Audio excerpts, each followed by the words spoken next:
This dude's got the swagger of a gay gigolo and the attitude of a know-it-all guy, stuck in a time loop like he's the star of his own Groundhog Day remake. And yes, this Manhwa is similar to those movies like Edge of Tomorrow or the boss-level movie. Chen is the guy who is stuck on the same day for 1,000 years, but everything changes when he claps this one girl. But did he really break the loop? Let's find out.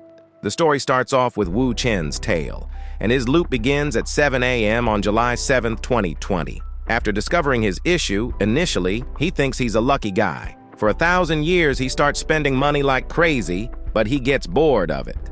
So, he starts seeking fun in crime, like gambling and such, since he doesn't need to worry about the consequences. Few hundred years, he gets a little bit crazy as he attempts to kill himself. Of course, that didn't work, as he always goes back to that time. And now, it has been 1,000 years since he was trapped like that. Here we see Chen recounting the story to a skeptical girl, and her name is Qian, but we can just call her Qian instead. Now, she then said, "Do you really need to invent such a crazy backstory just to impress a girl?" Qian said, smirking. She tells Chen that it's an old tactic. Aware that Qian wouldn't believe him, simply insists that it's true. Over the 1,000 years, he's learned 1,000 languages, and his hacking skills are top-notch. Chen is aware and tells Qian that she is probably wondering why someone like him would approach her. He explains that whatever he does with her today doesn't matter, as he'll wake up tomorrow back to today anyway. This naturally weirds out Qian, as she's never met someone like him who struggles to communicate. Furthermore, Qian checks her messages, expecting her friend as usual. Chen knows her friend won't show up and tells her that her friend will suddenly go back to her ex-boyfriend just to have her cheeks clapped. Once again, Qian doesn't believe him. Chen then predicts that in exactly 9 minutes and 13 seconds, she'll receive a call from her friend. This annoys Qian, who stands up, accidentally bumping into this blonde dude, stating that if her friend doesn't call, he's dead. This blonde dude turns out to be a gangster, and he sees Qian as an opportunity, forcing her to drink with him despite her reluctance. Chen intervenes, taunting the guy. In response, the gangster tries to intimidate Chen by throwing his cigarette at him. Chen dodges it and gets angry at the failed attempt. So, the gangster, to try to punch him, 1,000 years of experience, has taught himself to fight, and he swiftly defeats the blonde dude with an uppercut. Suddenly, the blonde dude's boss appears along with his lackeys, looking like the actor from Train to Busan. An awesome actor, by the way. The boss starts to intimidate our boy by saying he's a dead man today. But then, Chen boldly questions the boss if his big brother Zhao taught him to be like that. The boss is utterly flabbergasted, as if he's just pooped himself, wondering how Chen knows about his big brother. Chen proceeds to call Zhao, informing him that his younger brother has been involved in some shady stuffs. He then threatens Zhao, hinting at the potential of starting a war in China if his demands aren't met during the May meeting. Finally, Chen warns Zhao to keep his people in check, lest their next encounter won't be a mere phone call. The boss and his lackeys are taken aback by Chen's knowledge of the meeting and his connection to Zhao. Even Zhao himself is intimidated by Chen's demeanor and apologizes profusely on behalf of his younger brother. Realizing they've picked a fight with the wrong person, the boss and his lackey quickly apologize, bowing down to Chen with the utmost respect. Chen, in a surprising turn, reassures them, saying, "Nah, I'm cool.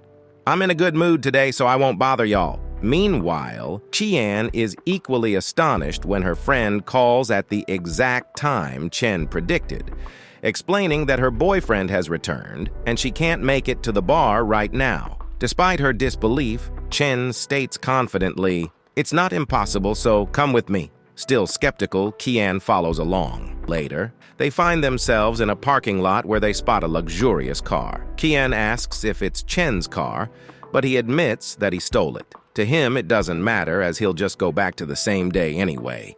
Curious, Chen questions why Chen would escort a drunk and attractive woman home. Chen replies that he's interested in a woman who uses tons of makeup to look pretty. This provokes Qian, who impulsively removes her makeup.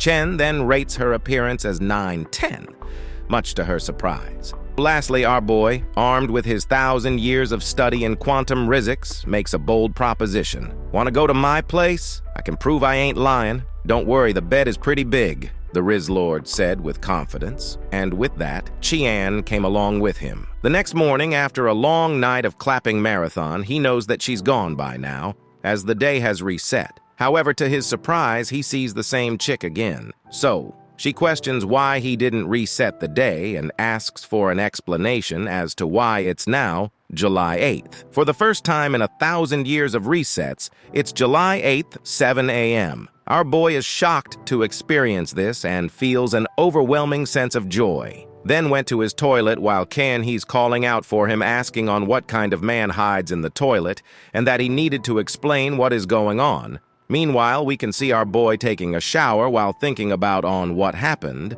and that it wasn't a dream where the time has started to flow. To him, he is finally free from the time and space prank, and now he's imagining himself that he is free and overjoyed for his freedom. Suddenly, a blue system window appears, informing him that he has passed the Millennium Test and that the time reincarnation system has been initiated.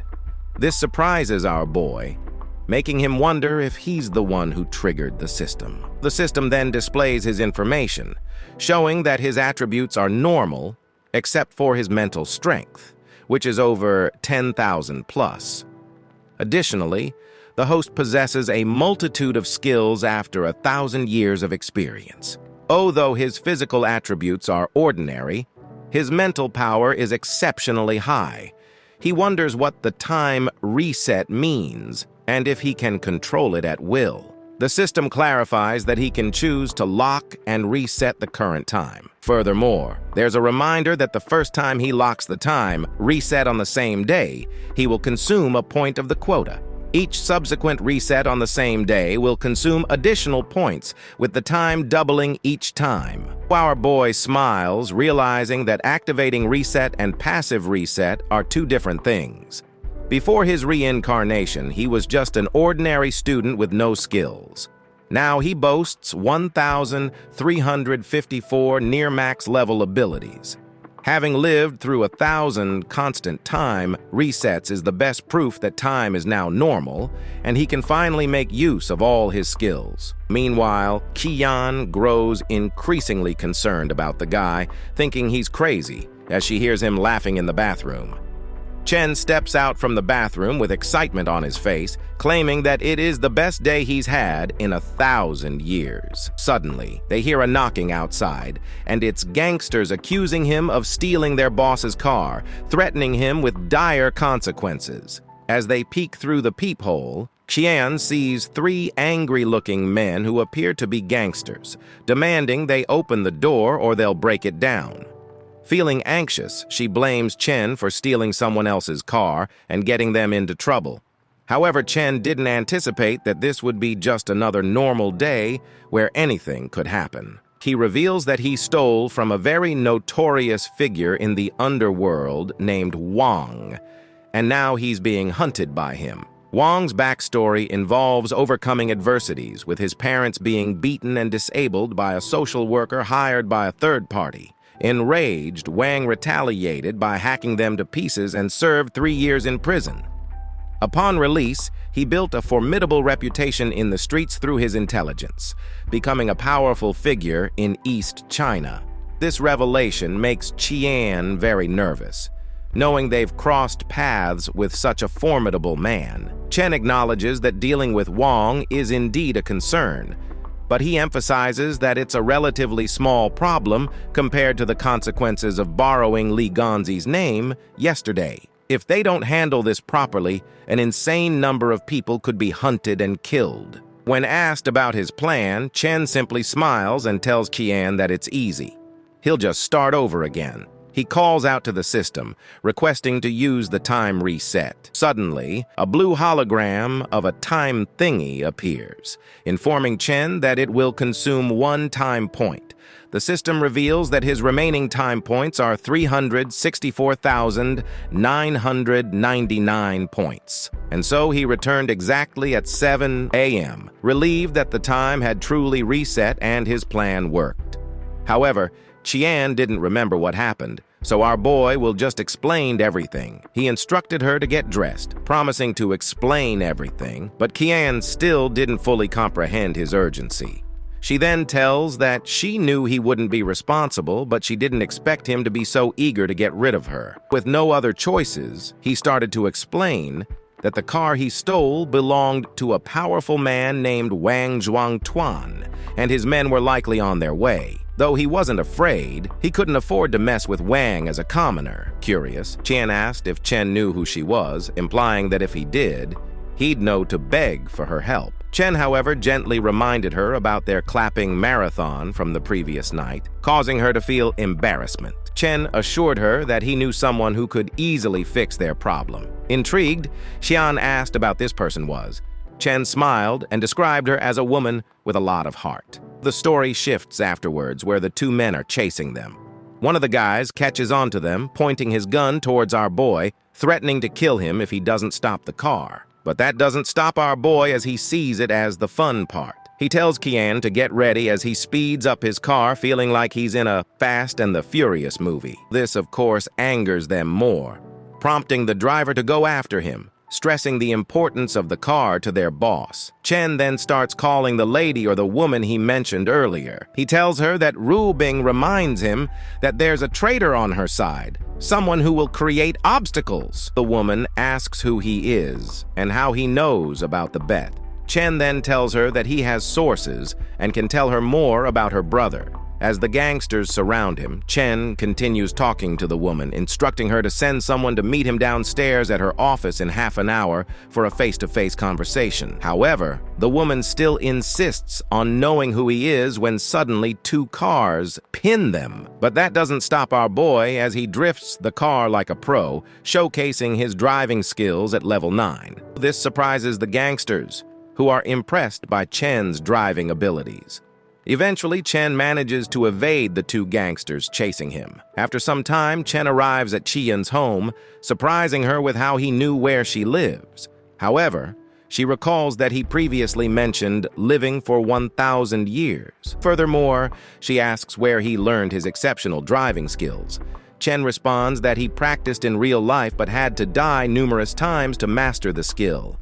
He advises her not to follow his example, explaining to her that he had many chances, but only 1 life. Despite her skepticism, Qian urges him to stop lying, although she admits to having his number but warns him not to expect her to call again. But then suddenly, Chen drives quickly, as if he's in a hurry, surprising Qian. She ponders about him, realizing that the guy who fooled her all night might have orchestrated everything, including knowing where she lived. Now, she plans to confront her friend about this betrayal, convinced that her friend is behind it all. Half an hour later, our boy finally arrives at the location he recalls from his conversation with Li Ruobing. Li Ruobing, a star entrepreneur in Donghai City, has a complex background. Her brother is a powerful figure who can influence the entire East China region. Due to her beauty, she had a deep relationship with Chen at one point. Chen finds himself in the president's office, and all the guards inform Li of his presence. Chen enters the room, and Li instructs her bodyguard to leave, indicating she wants to talk alone with him. Li then presented her research on Wu Chen, stating that he is a 22-year-old man who graduated from the computer science department of Donghai University. His father is Wu Duhai, and his mother is Zhang Shujuan, both of whom run a small restaurant. Additionally, she mentioned that he has a sister in high school named Wu Jiao. She looks at Chen with an intimidating gaze. However, this doesn't seem to faze Chen, who is impressed by her investigative work, acknowledging her ability to gather so much information with just his phone number. Li then begins to critique Chen's information, remarking that he appears ordinary. but someone ordinary wouldn't know about the bet. She stands up and demands to know who he is. Chen responds confidently, asserting that he is not ordinary and hints that he knows a lot about her, including the identity of the reader who has been lurking around her. Furthermore, Chen proposes a deal. If Lee gives him 10 million, he will reveal the identity of the traitor, considering it a fair exchange. Undeterred, Lee questions the validity of making a deal with someone who suddenly appeared out of nowhere, expressing doubts about the truthfulness of his information. She then reaches for a pew-pew under her desk and threatens Chen, stating that if he doesn't explain himself, he won't leave alive. However, Chen skillfully disarms her, removing the magazine from the weapon and teasing her about how she'll use it now. Wondering how Chen managed to remove the magazine without her noticing, she begins to suspect that while they were talking, Chen somehow took it. Pondering how he could have known where it was hidden, Chen continues speaking, asserting that he is an intelligent businessman and that his ability to remove the magazine is a demonstration of his intelligence. He urges Lee to trust in his capacity to gather information and assures her that he didn't mean any harm. He was simply there for monetary gain. In his mind, Chen rationalizes that it takes a motive to reach Lee, and appealing to money seems reasonable to lower her psychological defenses. When Lee asks what else he knows, Chen reveals that he knows she is the eldest daughter of the Lee family, but was treated differently due to her gender. Despite her efforts to prove herself stronger than men, she couldn't escape her brother's shadow. Chen further explains that Lee's mother used to support her, but after divorcing her father and his departure, Lee began dating other men, which caused tension. Eventually, she was pressured to marry a man named Ding Ruilong, threatening her if she refused. However, she couldn't escape the marriage due to concern for her mother's well-being. To ensure Ding Ruilong's demise, Lee devised a plan involving 3 fake boyfriends, each with a disastrous outcome. Chen knows that Lee's first fake boyfriend committed suicide, the second was institutionalized in a mental hospital, and the third was framed and imprisoned, likely facing a lifetime behind bars. Ding Ruilong, being cautious, orchestrated these events to deter any potential suitors and spread rumors to keep men away from Lee. To avoid the marriage fate, Lee and Ding Ruilong made a secret bet. Each would start a new business, and after 5 years, the one with the more successful business would win the bet. However, what Lee doesn't know is that Ding Ruilong covertly recruited someone from her side as a spy, intending to sabotage her business. Chen is aware that Ding Ruilong plans to ruin everything for Lee on the day of the business launch. Chen asks Lee if she wants him to keep talking. This leaves Lee speechless, and she doesn't respond, instead writing a check for $10 million and agreeing to his deal, asking who the traitor is. Suddenly, Feng Yan, the senior assistant, enters, requesting Lee's signature on a document. Chen swiftly grabs him, pinning him down at the desk and pointing the pew-pew at his head, declaring him as the traitor to Lee. Chen then begins to question him about the $5 million in his Swiss bank account, but the man feigns ignorance, pretending he knows nothing about it. Unfazed, Chen makes a call to someone, revealing it to be Ding Ruilong, asking if he received the information, much to Ruobing's surprise. Chen then tosses the man to the ground, asking Ruobing if she wants to continue arguing with him. Ruobing gazes down at the man, acknowledging that he has made a substantial amount of money over the years, both explicitly and implicitly. She doesn't take it personally, considering their long association, but she never imagined he would betray her for a mere $5 million. The man Feng pleads for forgiveness as he confesses to taking the money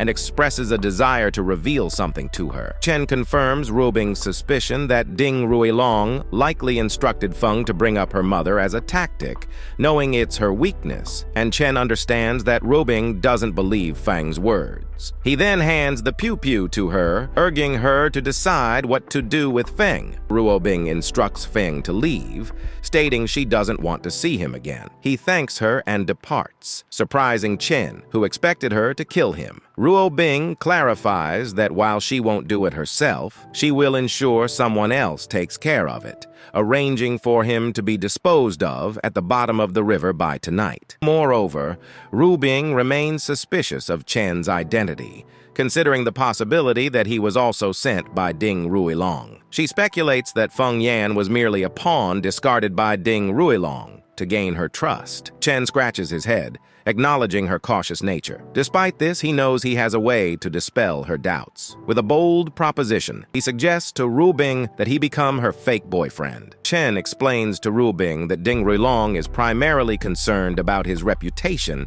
and wouldn't risk tarnishing it just to win her over. He suggests that being her boyfriend is the best way for him to prove his innocence. Ru Bing reveals that her previous fake boyfriends were all manipulated and harmed by Ding Ruilong, but Chen understands that having a relationship with her could open up new opportunities for advancement. With her gun pointed at him, Ru Bing acknowledges Chen's uniqueness, bravery, and youthfulness.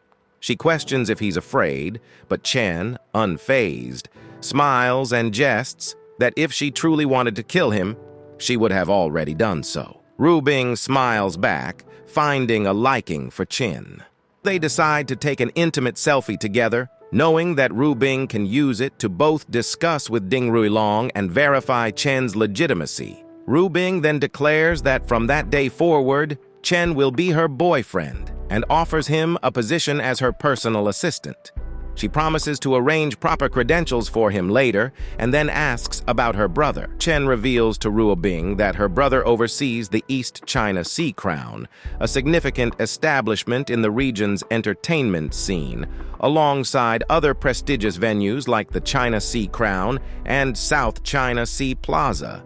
Ru Bing acknowledges that these facts are well known throughout the East China Sea area. Chen explains that the East China Sea Crown has become embroiled in activities that extend beyond its usual scope, involving prominent celebrities, wealthy individuals, and even officials. Investigations into these matters began 3 months ago, and based on current information, it's estimated that the authorities will close in within another month at most. Ru Bing is taken aback by this revelation, realizing that it not only poses a problem for her brother, but also for the Li family as a whole. She understands that once the authorities close in, her brother could face imprisonment, and their family may have to sever ties with him if necessary. This news deeply concerns Ru Bing, prompting her to ask Chen if he is certain about the accuracy of his information. Meanwhile, elsewhere in the East China Sea Crown Entertainment Club, we see the gangsters from earlier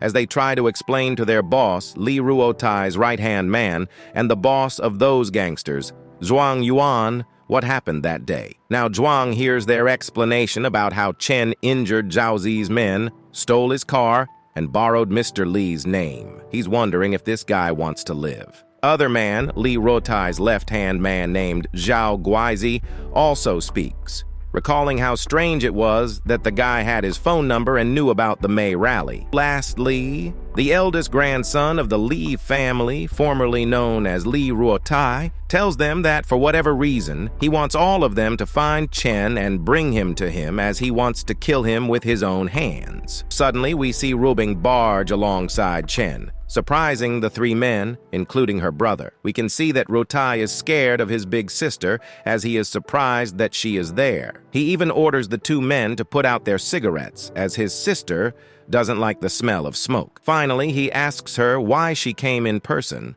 wondering if there is any urgent matter. Ru Bing was there just to introduce him to someone, which is Chen.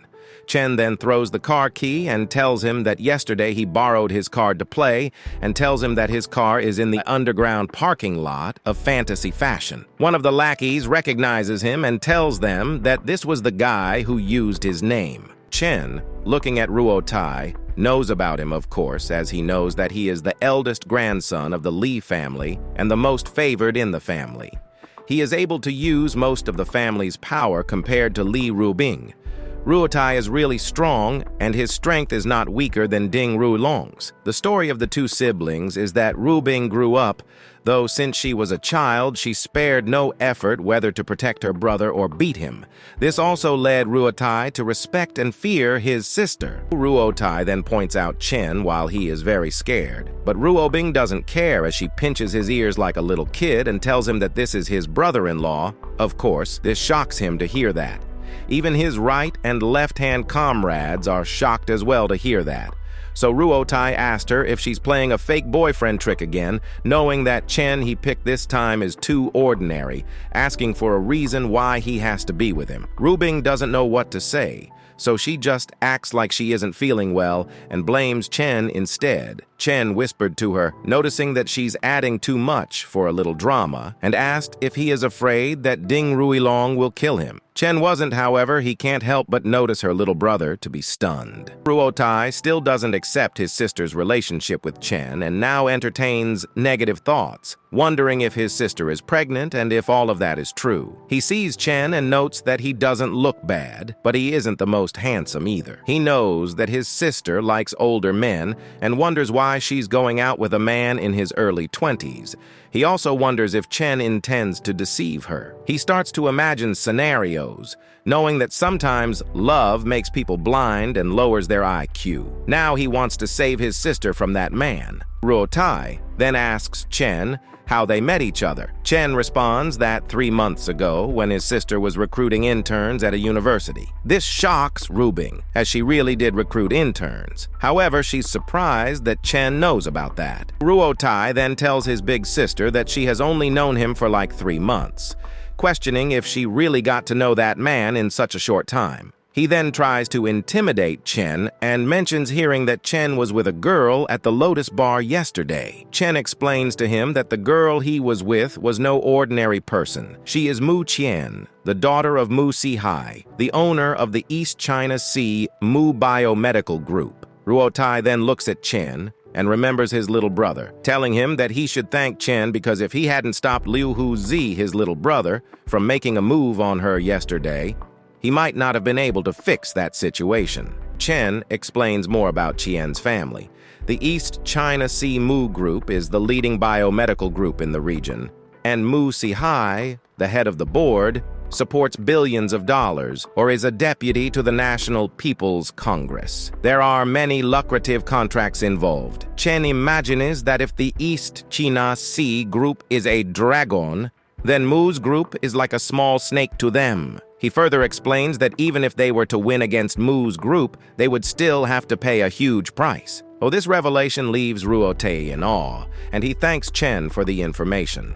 After Ruobing sees her brother's reaction, she didn't expect that, realizing he is not easily swayed by mere words. She wants to stop the nonsense as they are there for something important. Someone from above wants to move the crowds, shocking her brother and the others. Ruotai tells her that it is impossible for him to have taken care of everything. He would know if that were the case. Chen interjects, telling him that he shouldn't have taken the video to blackmail those people and his business with Jihu should have been cut off long ago. Ruobing hears this and gets mad at her brother, questioning why he's still in touch with Ji after she has repeatedly told him that Z is not a good person. Ruotai attempts to explain, but Chen cuts him off, agreeing with Ruobing that Z is not a good person and that he has sold Ruotai out this time, putting the blame on him for what happened. Feeling afraid and shocked, tells Chen that his sister didn't even know about his business with Xiehu, asking Chen how he knows about it and who told him. Chen responds, saying he doesn't need clarification. He was there for Ruobing, not for Ruotai. He will only help Ruotai because he is Ruobing's sister, and if something happens to him, she will be sad. But Ruotai remains angry and continues to press Chen, even threatening him. He warns Chen that if he doesn't clarify things today, he won't walk out of their territory alive. Ruobing tries to calm him down and asks him to let Chen finish talking, but Ruotai remains upset. He tells his sister that he doesn't care how Chen lied to her, but he won't believe a liar who can't even speak clearly. Chen then shared something crucial that only a select few people in China were aware of. He recounted an incident from 4 months ago when a man named Liao Bo was parachuted into the East China Sea Police Department as the deputy director to handle Crown Entertainment. Furthermore, he informed them that some investigators disguised themselves as guests to go undercover, while others lurked in the clubhouse, gathering substantial evidence. Chen produced a list of the undercover agents. Upon seeing this, Ruotai commanded his lackeys to alert everyone to grab weapons. He instructed his his trusted partner to lead his men to investigate the list. He emphasized to Chen that if the information proved to be incorrect, it would be Chen's responsibility. Chen remained composed and casually inquired about the budget available for this operation. After some deliberation, Ruotai reviewed the footage and reiterated his orders for his lackeys to apprehend the individuals on the list immediately. However, Chen cautioned against capturing them, explaining that their absence would arouse suspicion. He warned Ruotai that if one of them went missing, others might start acting, as they had evidence related to some casino-related activities, advising him to exercise caution. So Ruotai asked Chen what he needed to do. Chen responded by asking Ruotai if he wanted to proceed with their current course of action and risk going to jail, or if he wanted to find a safer solution. Ruotai calmed down and asked if Chen had any solutions in mind.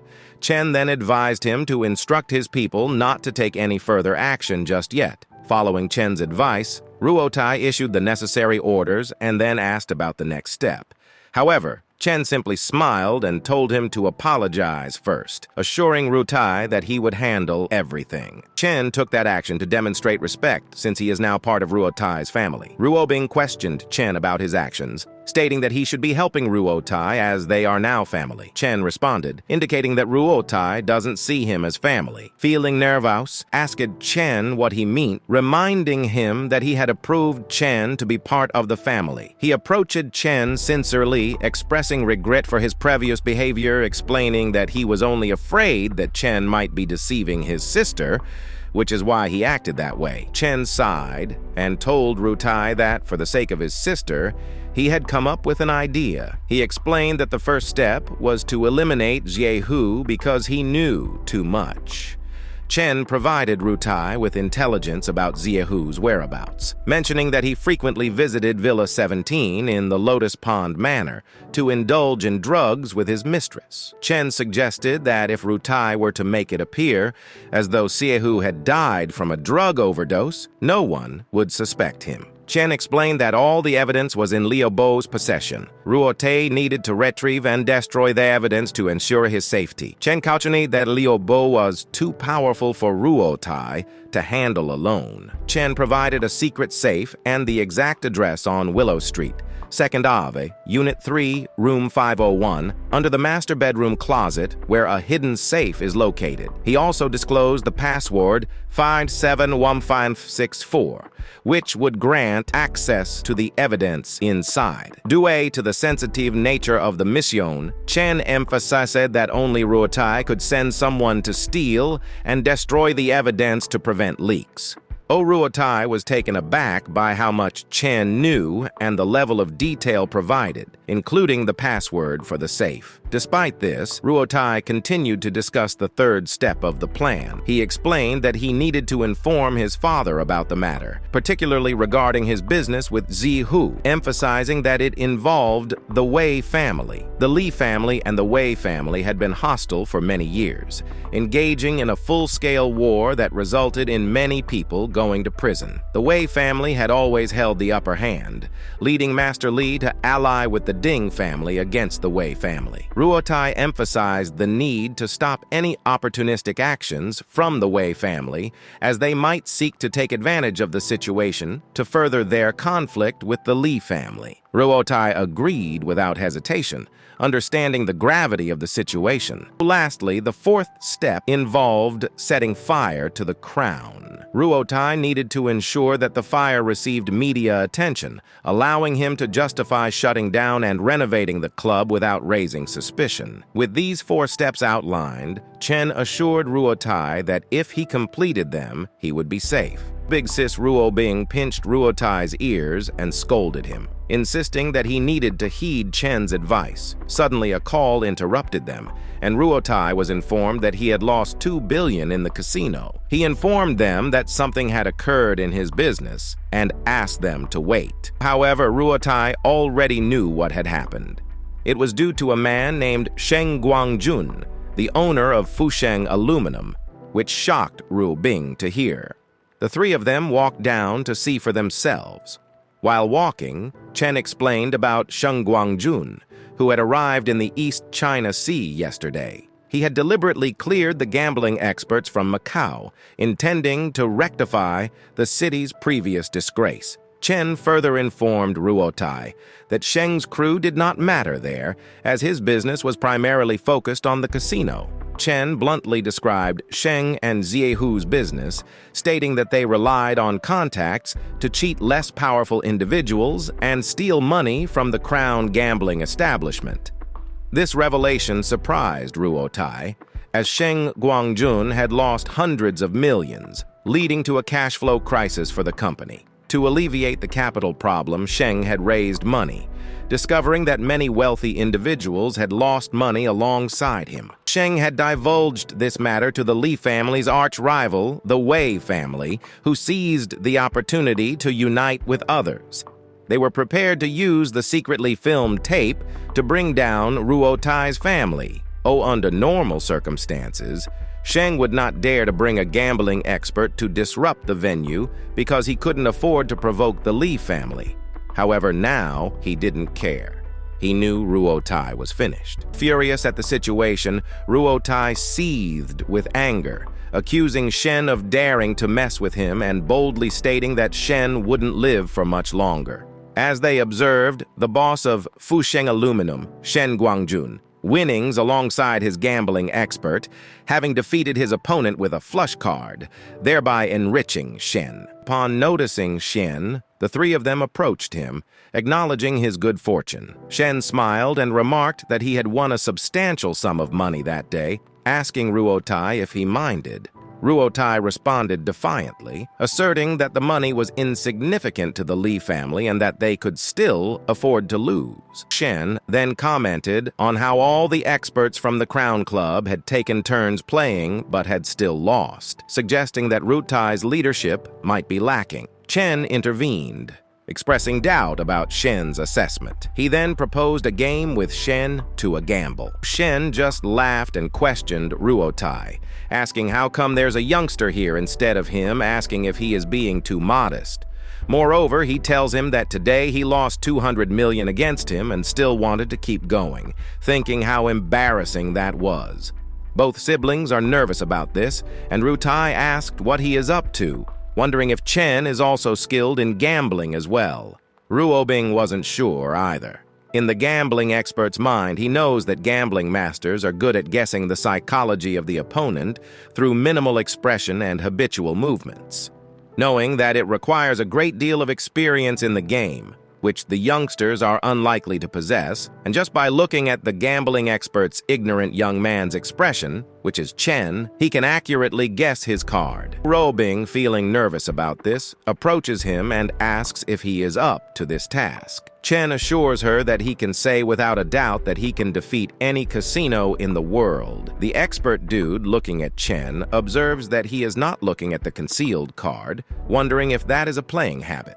Chen shows the black ace of spades, which is a good card, and then raises his bet to $500,000, which the dude calls. Keeps betting $500,000, which makes the expert dude fold. And it's round 4, as he keeps folding his card 8 rounds to 21 rounds later. Chen keeps betting $500,000. Ruotai then talks to Shen and notices that his hired expert seems like he's running out of luck. However, Shen is positive that they will win, as he estimated that Ruotai will have a lucky break. Since Shen knows that Chen has already been caught in the trap, he recalls something while in the car with the expert. He remembers what the expert said, that he has a habit of intentionally losing a few games at the beginning to closely observe his opponent's habits and analyze their way of thinking, and then incentivize that opponent. Shen reassures him not to worry about anything. Now, Shen fully trusts his partner, knowing that Ruotai has already lost more than 200 million. Refusing to keep playing is difficult, and in case Chen's chips aren't enough, the casino side will certainly add more. It's now round 30. Chen bets $1 million. The expert dude hears this and ponders about how to best directly confront him without looking at the concealed cards. It seems like Chen has completely trust in his luck, which is just part of his plan. The expert dude thinks that Chen had a very bad hand and he only had a pair of kings. which is almost a sure win. He decides that since it's going to be like that, he might as well go all in. On the other hand, Ruotai thinks that Chen has a better chance of winning just by looking at his cards. However, he didn't look at the bottom card, so the result is still uncertain. Chen goes all in as well. Now the expert dude underestimates Chen mockingly, telling him that there is too little money on the table and asking why they don't add another 100 million with cockiness on his face. Chen responds that another 100 million won't be enough to play, suggesting they let it be 200 million chips instead. Ruotai agrees and calls for another 100 million more. Chen then raises his bet by 100. The expert dude looks at Chen and, based on his observation, notices that Chen only points his finger at the hidden card when it's the only really important one, indicating a high probability that his card is an ace. So he folds and tells Chen that he's too eager, suggesting that if he followed his advice and added only 50 million, then he would have 50 million more. Now Rubing, feeling nervous, asks if Chen's bottom card is an ace, to which Chen responds that it is not. He shows his bottom card, which is the two of hearts, surprising the expert. Chen shrugs and tells the dude that he didn't dare to keep up and not to blame him. Now, the expert finally realizes that Chen is great, but thinks that he shouldn't be so smart now that he has grasped yet another one of his habits. It has been 31 rounds, and the expert has one 9 of diamonds card up his sleeve, thinking that they both have the same hand. So unless Chen's concealed card is the 9 of spades, there is no way he can beat him, as the probability of all 4 knights coming out in one game is very low. The bottom line is that Chen didn't look at his concealed cards. So the dude is confident, thinking that it's his time now, and the net is closed like the trap. The expert proceeds with his plan, stating that this is a good hand for both of them and suggesting they play a hand to determine the winner, with both of them putting in the 200 million as an all-in bet. Chen finds this move interesting and decides to play along, as he calls. Ruobing, feeling nervous about the situation, tells Chen that betting more than 200 million is too risky. Ruotai agrees with her, acknowledging that luck has been on their side so far, so there shouldn't be a problem, though we can see him feeling nervous. Two dudes smirk, noticing that Ruotai is feeling confident yet nervous. As the expert goes all in, he tells Chen the most important thing while gambling is to not lose control of his mind. He mocks Chen, suggesting that betting so much without properly looking at the hidden card is foolish. He then reveals his 9 of diamonds with a 2-pair, thinking he has won the 200 million. Thinking the win is guaranteed, Shen smirks at Ruotai, mentioning their big family and implying that losing such a small amount of money wouldn't bother him, with a hint of mockery towards Ruotai. However, Chen hasn't revealed his card yet. He smirks as well, asking the expert if he's finished. If so, he tells him to see for himself and reveals the 9 of black spades. Okay, to be honest, I don't really get the game, but hey, yay for the win. The expert is visibly surprised by Chen's move and asks if Chen raid the card, finding it impossible. He questions when Chen could have possibly read them. Chen smiles and informs him that he has been checking his cards every time since the first game, challenging the expert to try to observe without him noticing. Chen acknowledges the expert's skill, but criticizes his arrogance, stating that the expert didn't consider the possibility of Chen figuring out his strategy with just a few hands. He questions the expert, asking if what the expert perceived as flaws were actually flaws, and if his habitual moves were truly habits. Chen doesn't explicitly accuse the expert of being fooled, but implies that he has been in control of the game from the beginning, turning the tables on the expert. Our boy just Uno reverses this dude.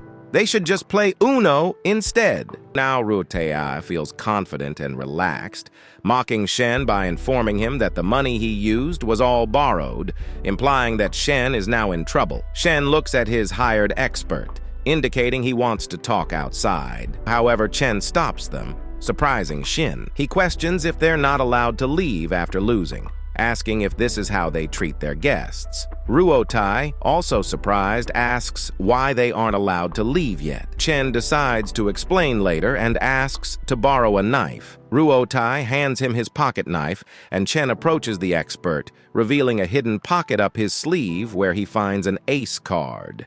He confronts the expert, explaining that he asked for a card check before the 15th round, and took the opportunity to steal the ace of spades, hiding it in his sleeve. He challenges the expert, asking if he really thought Chen didn't see it, noting that he didn't expose him because he hadn't won yet, demanding an explanation for the cheating, but Chen is unaware of what transpired. The expert tries to downplay the situation, calling it a misunderstanding. Chen grabs the expert, accusing him of breaking the rules and knowing the consequences. Suddenly, Chen stabs the expert's hand as punishment. The expert trembles in pain. Chen then intimidates Shen, while the expert writhes in agony. Shen insists he had no knowledge of the cheating, stating that he didn't knowingly hire a cheater. Chen returns the knife to Ruotai and informs him he will be leaving. He instructs Ruotai to handle the rest and reminds him not to involve them further in the clubhouse. As Chen walks away along with the big-boobed girl, she asks him if stabbing someone's hand feels good. Chen responds that it is not at all. Rubing asks why, and Chen responds to her that if someone got their own hands, asking on what would it feel like, and proceed to walk away like a Chad after learning Chaddism for 1,000 years. Kidding aside, we can see Ruobing feeling nervous towards her, wondering on how can he be so calm and say this after stabbing someone's hand, wondering if that person wouldn't kill someone. Afterwards, both of them finally ride in the car, and Rubing can't help but think earlier that she didn't expect Chen to be such a good player in gambling. Chen thanks her but reminds her not to forget to pay his bills. Suddenly, Chen notices something, prompting Ruobing to ask what it is. He explains to her that someone is following them. The driver agrees, confirming that a car is tailing them. Ruobing orders him to get rid of it, suspecting it's one of Ding Ruilong's henchmen, as he often wanted to follow her. Chen's mind, he knows it wasn't Ding Ruilong, but someone else, with Chen being the target, and not her. He then uses his knowledge of quantum Rizik. Chen holds the big-boobed girl's hand and assures her not to be afraid, promising to take care of everything. This surprises her, as she wonders if Chen used the situation as an opportunity to hit on her and admits that his skills are indeed impressive. Rubing knows that Chen is probably hungry because he did something good today. She decides to treat him, so both of them go out for lunch. While ordering, Chen remarks that there are a lot of people who know her in the restaurant and asks if they aren't afraid they'll think of him as a competitor. But Ruobing responds that she just wants more people to know him. Suddenly, an old guy appears and is surprised to see her there for a meal.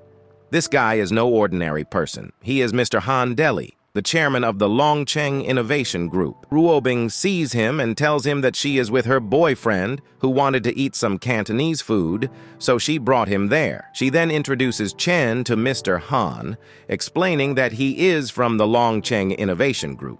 But of course, we all know that Chen already knows about that. Mr. Han expresses pleasure in meeting Chen and notices that he is a good-looking man, a perfect match for Ms. Rubing. Chen thanks Mr. Han for the compliment, thinking about how kind of a man he is. But then Mr. Han realizes he has no time left and apologizes for interrupting their date, as he has clients to talk to and needs to leave. Ruobing tells Chen that Mr. Handali is a really nice guy who likes to make friends and is an officer of the East China Sea Chamber of Commerce. But of course, Chen already knows this and tells her there's no need for introduction, as he knows Mr. Han better than her. Ruobing agrees, acknowledging that Chen is the best businessman around. However, Chen tells her that he doesn't think everyone wants to be friends with her, to which Rubing responds that she has lots of rivals, especially among women.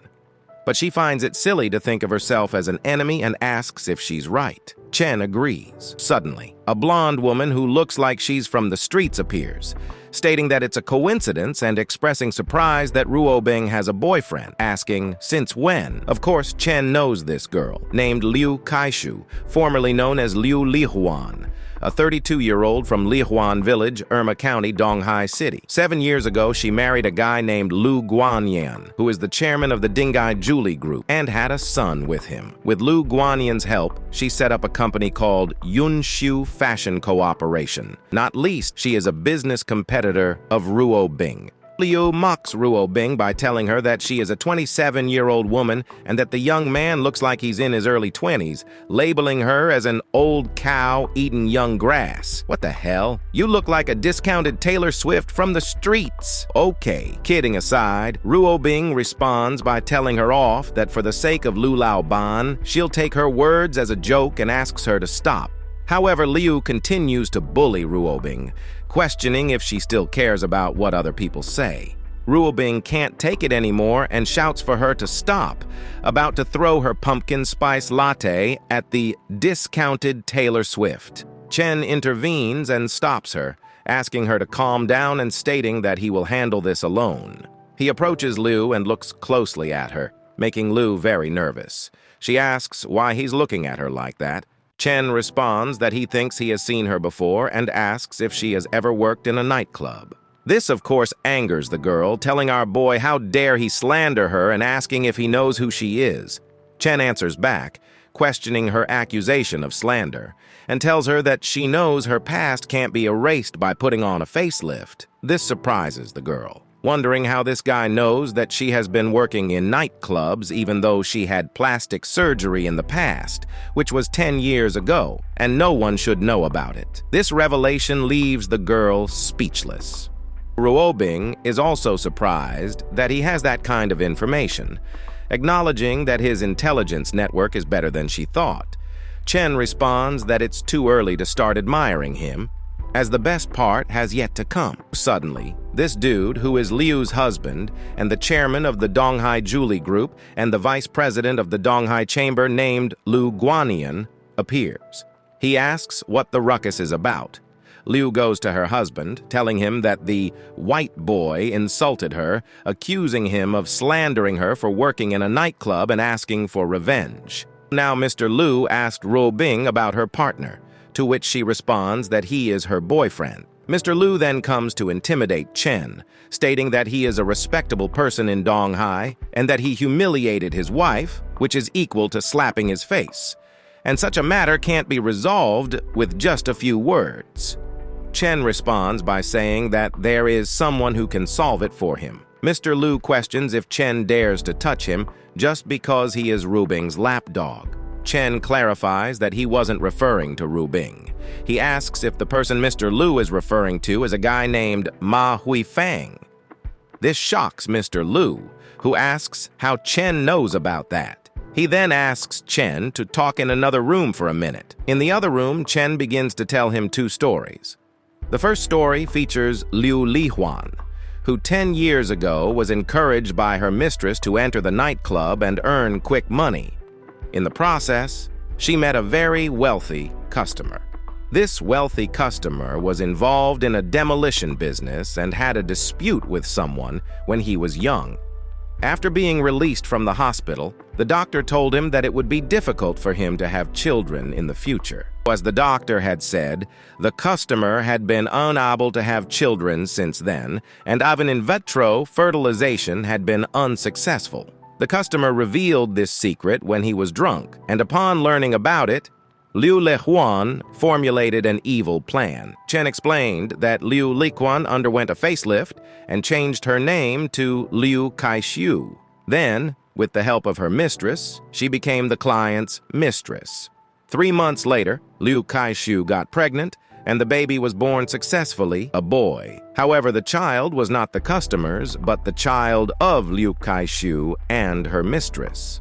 They knew that he would be asked for a paternity test, so they paid a large amount of money to the doctor for him to lie about it. Moreover, Chen told Mr. Liu that he should have realized that his child does not look like him, but he refuses to face this reality because he is eager to have a child. The final part of their plan is to let him die in an accident and then get billions of dollars out of him. Mr. Liu looked at Chen and asked if he didn't think that he could believe him based on these few words. So, Chen told him that his wife's cousin is in the company asking if he's correct, revealing that the person is not her cousin but her concubine. This means that the two of them are still cheating on him. Chen told him that his wife went out with her lover yesterday afternoon to have an affair. In order to avoid suspicion, she deliberately took the stairs. This matter is very easy to investigate. Now he can go check the surveillance cameras at Yunshu Company, and of course, he can also ask her. But in order to make her tell the truth, he needed to trick her a little. So Mr. Liu approached Liu and asked if she and her cousin were at the office yesterday. Liu sweated nervously and said that they were in the office until the end of the day. But Mr. Liu remembered that he told him that the two of them went out to talk to a client yesterday and were not at the office. Liu tried to lie again and told Mr. Liu that her cousin might have made a mistake, but Mr. Liu responded that if that were true, then he would call him and ask about it. Then Liu tried another excuse, saying they did go out yesterday afternoon to talk to a client, but they came back at 2 or 3 p.m. and then they were in the office discussing promotions. However, she wasn't sure why he was suddenly asking her about it and tried to play the victim card. Mr. Liu had enough of her nonsense, so he shouted at her, questioning if she really thinks that he doesn't know about the scandal between the two of them. Then he smacked her, that hoe where she is to begin with, tells her to leave, that he will deal with her later. With sadness, Mr. Liu apologizes to them for losing his temper in front of them, and Ruobing assures him that they won't say a word about it. Sadness, Mr. Liu tells them that he just wanted to have a child and he didn't think that he'd be used for that. Minutes later, he accepts his fate that he will never have a child again. But then Chen tells him that he is wrong and reveals to him that he has a very good son. This surprises him, and Mr. Liu tells Chen that he has 2 stories and he needs to hear the second one. Chen told him a second story about a couple who were childhood friends. One day, they fell in love, thinking they would spend the rest of their lives together. However, the man became wealthy and eventually cheated on her. He ran away with his lover and the money, unaware that his previous partner was pregnant. The woman gave birth to a boy and cut off her parents because she felt ashamed of having a child out of wedlock. She raised the child alone, telling him his father was dead out of hatred. Years later, the boy became successful in his career, started his own family, and now they are a happy family of 4. The greedy man who ran away is none other than Mr. Liu himself. Chen tells him that he indeed has children and even a granddaughter. Mr. Liu smiles with amazement and happiness, asking what his S.O.'s name is. Chen responds that his name is Ma Jiawei, after his mother. This surprises Mr. Liu, as he learns that his ex-fiancée never married.